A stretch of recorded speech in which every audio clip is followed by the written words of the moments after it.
Hey loonies, how's it going? So today I'm going to do a quick video on tethering with your dog. It helps you form a bond and things like that, especially if you have a dog that's a bit older, say you adopted from a shelter and they pass their temperament and behavior tests and all that stuff. And you got them from a shelter and they're a little bit older, or you're just simply adopting a dog that is already a year or two old, or maybe it's coming from a program or something like that, and you need to form that bond with that dog. So I'm going to talk about tethering today. So I have my hands-free leash. It's usually good to do this with a hands-free leash. You can use a regular leash if you're going to remember to pick it up every time, but the dog is basically tethered to you. So I'm going to show you what I mean by that.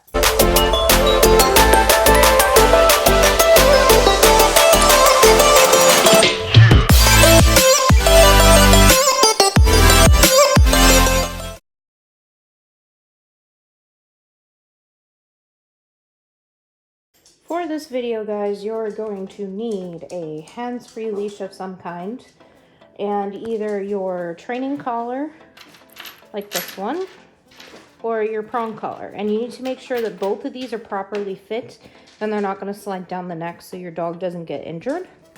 You could also use a martingale collar. I don't have an example of that, but I'll try to put it up here somewhere.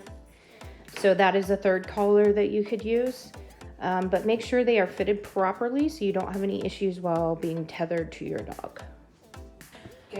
Hello, this is Future Raven here. I am editing this video and I'm realizing I didn't really give a reason behind why I'm not saying use a flat collar. You want to use a tool that is going to be most beneficial to you during this bonding period, and most likely what you are going to use when you're actually working your dog once your dog gets into training and moves on into being a service dog, a full service dog. Training collars, martingale collars, and prong collars are the majority of the types of collars that people use when working their dogs. You have more control over your dog, I feel, as well.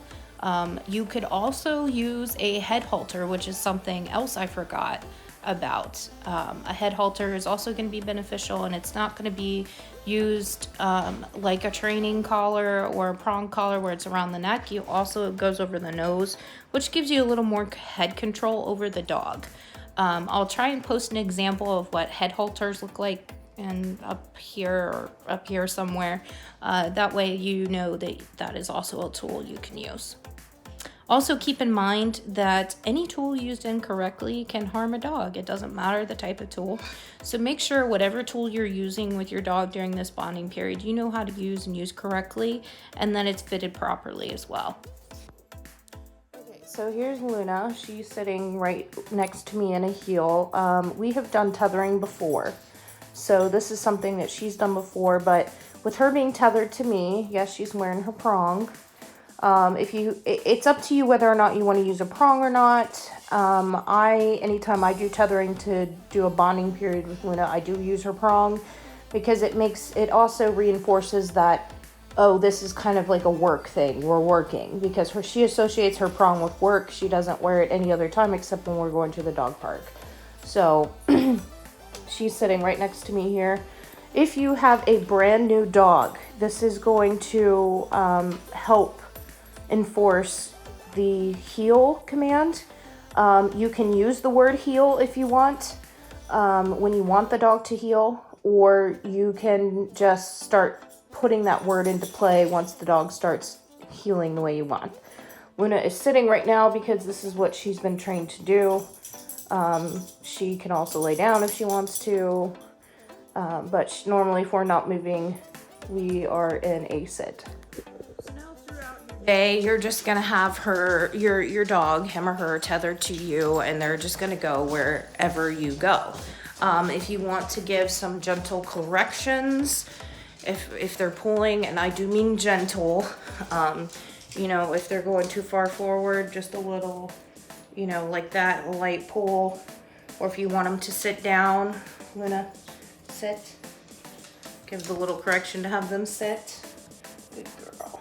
She's like, what are we doing? I don't think I'm gonna do this the whole day, but periodically throughout the day, I will, you know, just have her tethered to me sometimes to reinforce that bond. So I'm walking all over my house right now and she's going with me. Come on, leave it. So when you do this, literally your dog goes everywhere with you. Sorry, as I was saying, your dog literally goes everywhere with you. She's not happy right now because she's tethered to me. She never liked the tethering to begin with, but it did help us bond better. So I'm sitting on my couch right now and she's still tethered to me. So she's either gonna A, lay down on the floor in front of me, or B, she's gonna end up popping up here where Rosie is and laying on the couch. She looks so miserable. But it's just for the video, I promise. Show you this process throughout the day. I've decided that I'm just gonna go ahead. We're gonna have a tether day today. So we're gonna do a tether day for this video. And I'm just gonna show you the process throughout the day, different things that I do while Luna is tethered to me to do a bonding experience in order to help us bond. Now this can be a daily thing you can do. You can do it every day for, you know, a week or 2 weeks, however long you feel you wanna do it. Or this could be just a once every other day thing for a couple weeks or once every 2 days. If you really want that bond to form with your new dog, I recommend doing it every day, you know, basically 24/7. If you have to get up in the middle of the night, you're taking your dog with you. Because when your dog reaches that service dog point, they're gonna be following you. If you have to go to the bathroom in the middle of the night, they're gonna follow you. So stick around and see, you know, what tethering is like today.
Outside. I'm going to let her go to the bathroom, and you want to keep them on leash for this. This is where a hands-free leash comes in handy because it's long, and I'm gonna go ahead and let her go. I'm gonna walk around with her a little bit, but she is still basically tethered to me, so I'm right there even as she's doing her business. Now Luna has a go potty command, so I'm gonna give her that command, go potty. And I've just unhooked the entire thing so she can go where she wants to go, but I still have a hold of it. Go potty. I'm gonna go down here. Come on. She always heels on my right side. That's another thing, guys. You want to put the leash on the side you want your dog to heel on.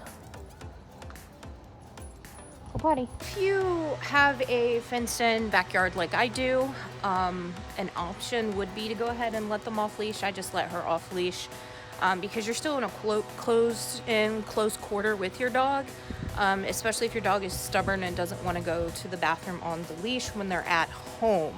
If we were out in public, she would go no problem on a leash because she's used to that. So, but if you want to let them off while you're out in a fenced-in area, that should be fine. But as soon as they're ready to go back inside, you need to put the leash back on and make sure they're still tethered to you.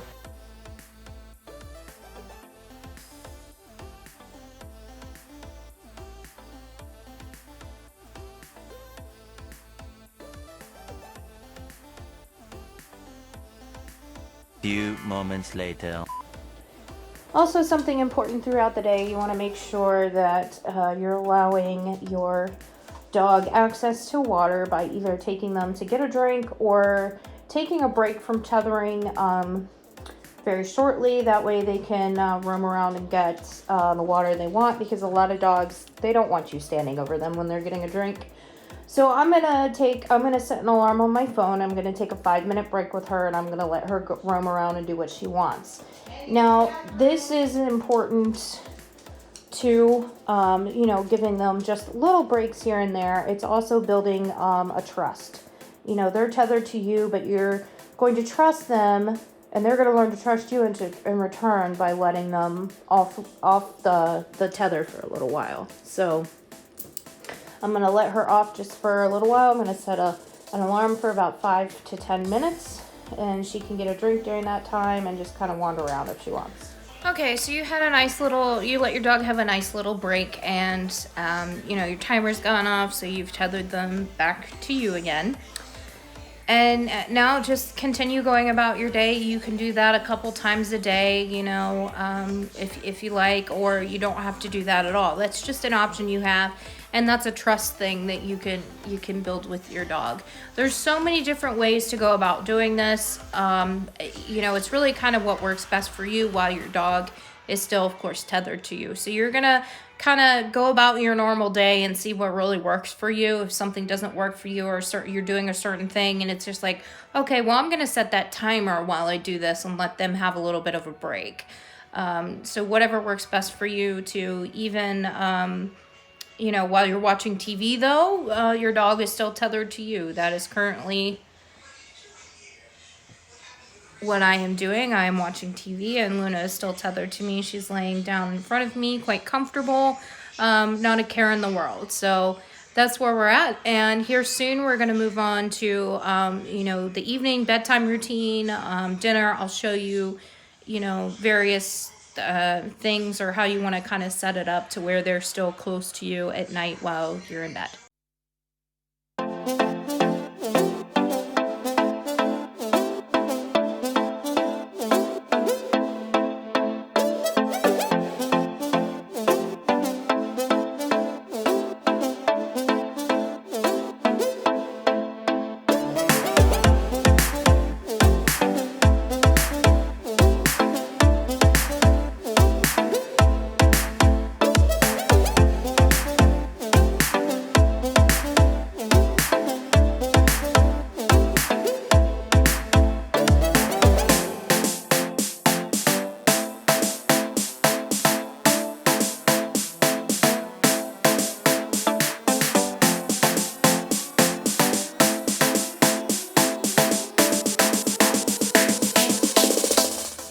so I'm getting ready to let Luna in. She's been outside for about 5 minutes. I was giving her that break, letting her go to the bathroom and kind of, run around a little bit. Again, from here until it's time for her to eat dinner. She eats dinner at 9 and it is 6:30.